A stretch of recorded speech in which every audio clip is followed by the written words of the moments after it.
Ayan, si Isuzu C190 na pure stainless ang body, flooring galvanized. 190k ang presyo nito, with stereo, 4 stud. Ayan, 185 by rim 14. Ayan, diesel type tayo mga kapobre.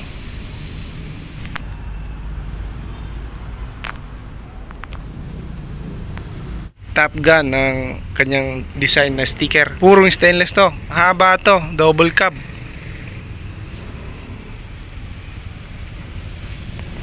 Four stud nga lang to. Kaya rim 14.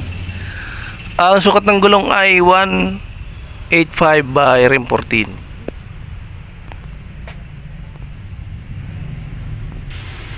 Ayan, baggy type lang siya mga kapok. Loob.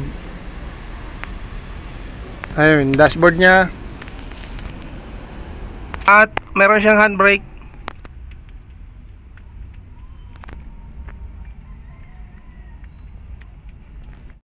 Etong Tamiya na nakikita nyo mga idol, ito yung pinakamura nating maiba-vlog ngayon sa lahat ng Tamiya. Ang makina nito ay Toyota 4K 4-speed. Ayan, pure stainless, naka-offset. Ang mags nito, ang sukat ay 13 by 50. Ito ay naka-box type, running condition. Dito to sa Malagasang 1C, Imos, Cavite. Ayan, mura na to sa 220,000, negotiable pa. Maaari pa nating bawasan kahit konti. Ayan, kung nakita nyo, naka 4 stud. Ito yung sukat ng ating gulong.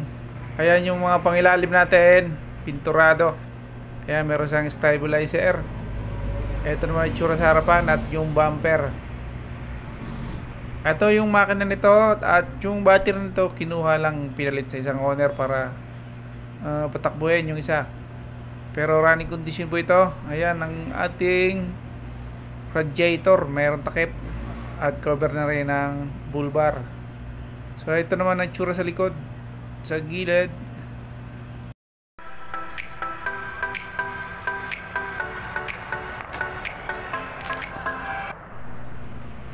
At ito, available pa rin yung ating kotse na Toyota Vios automatic transmission 2014 model, rehistrado. Ayan, nandito pa rin to sa Malagasang 1C, Imos, Cavite. At meron pa tayo ditong owner type Jeep na single cab na Toyota 4K 5-speed.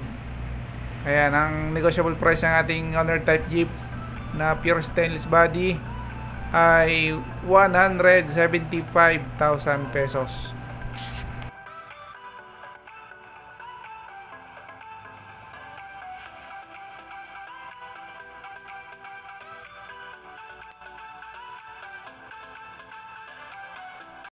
Ayan, dito naman tayo sa new restore na H1 Hammer.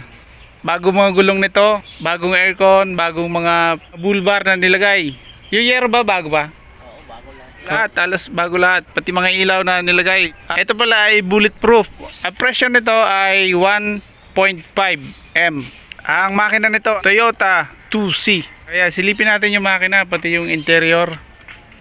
Ito yung makina, ayan, good condition ng ating Toyota 2C. Wala kasi yung susi, dala nung nagbabantay. Ayan yung mga ilaw na bago lahat. Ayan, dito naman tayo sa interior. Ayan, ang luwag. Kasya 6 katao dito sa loob. Ayan, momong manibela. Ang ating unit ay automatic transmission. Meron siyang handbrake. Ganda rin yung mga upuan. Bagong gawa to eh. Ayan yung sailing natin. Ayan, ito naman yung Hammer natin na available na double cab. Ito may aircon. Isuzu C240 ang makina, naka 5 stud.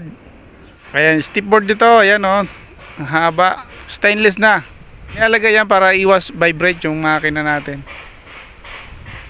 Yun nga lang yung loob, di natin masisilip kasi sarado.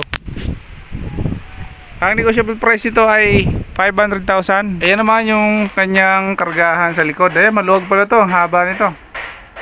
Ayan, naka tailgate tayo mga kapobre. Ayan, silipin naman natin yung top load nito.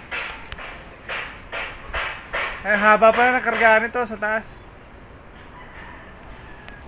Ayan, silipin nyo lang yung loob. Ayan, meron siyang dashboard.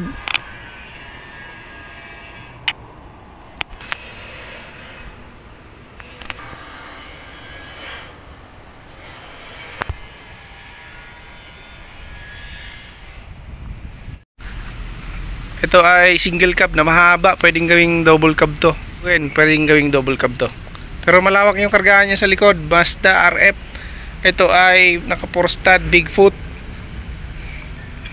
Ang sukat ng gulong nito ay 195 by rim 14, 4-stud, Isuzu pang ilalim.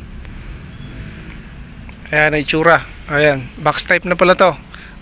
Bago yung salamin. Sure fit bago ito, bago rin tong steel top natin.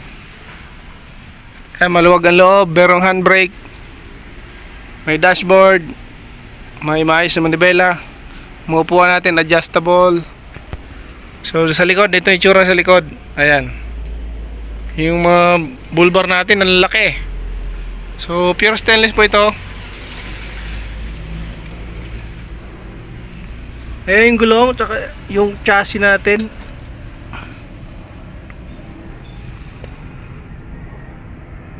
Still available pa rin yung ating body type na 3AO pure stainless body flooring. Body type, naka 4-stud stainless body flooring. Ano to, 180 ang negotiable.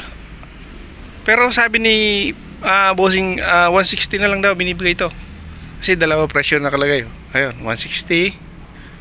Ito 180, dapat wala na to.